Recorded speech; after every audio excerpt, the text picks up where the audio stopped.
Bonjour à tous mes amis et surtout bienvenue. Toute la France le sait, une grosse partie de l'Europe et même les trois quarts du monde le sait. Mardi 21 octobre prochain, Nicolas Sarkozy, ex-président de la République, sera donc incarcéré à la prison de la Santé pour une période normalement de 5 ans. Mais là, déjà, première chose, je prends tous les paris. S'il fait un mois, ce sera beaucoup. On va nous le sortir avec une excuse ou l'autre. On va le mettre sous bracelet électronique avec une multitude d'avantages comme la fois passée. Je prends les paris, on viendra vers ça d'ici un mois. Mais ce n'est pas tout. Puisque l'on sait également que contrairement à ce qu'on nous a dit depuis le début, que Nicolas Sarkozy allait être enfermé dans l'aile 14, si je ne me trompe pas, une aile pour les personnes dites vulnérables, certaines célébrités, certaines personnes trop âgées que pour fréquenter la communauté de la prison.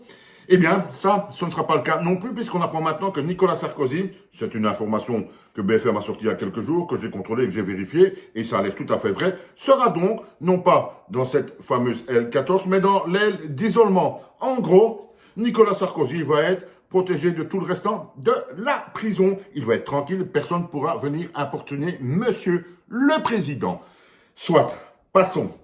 Mais donc, lors d'une de ses certainement dernières déclarations avant son entrée en prison, Nicolas Sarkozy déclare qu'il va donc profiter de son temps libre en prison.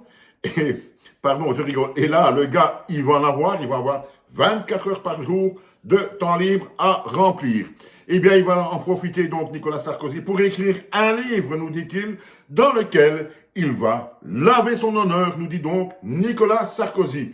Et de fait, puisque pour moi, je ne sais pas pour vous, pour laver son honneur, il n'y a qu'une possibilité, c'est de prouver son innocence. Voilà donc Nicolas Sarkozy, bientôt de nouveau futur écrivain, et il va donc en profiter pour se faire un petit billet dans sa poche, malgré le fait qu'il est devenu un criminel, c'est le nom qu'on donne aux gens en prison, il va se faire un petit billet, il n'en a pas encore assez. Conclusion, je pense que tous ces gens, à partir d'un certain niveau de pouvoir, développent un ego tellement surdimensionné qu'ils ne se rendent même plus compte de l'image qu'ils donnent au peuple français, parce que s'il y a bien une chose qu'il faut se dire, l'image de Nicolas Sarkozy, pour la deuxième fois condamné à de la prison, n'oublions pas la fois où après quelques jours on l'a fait sortir, il n'est même pas rentré, on lui a mis un petit bracelet électronique qu'on a enlevé pratiquement aussitôt. Pour la deuxième fois donc, Nicolas Sarkozy, ex-président de la République, va être mis en prison.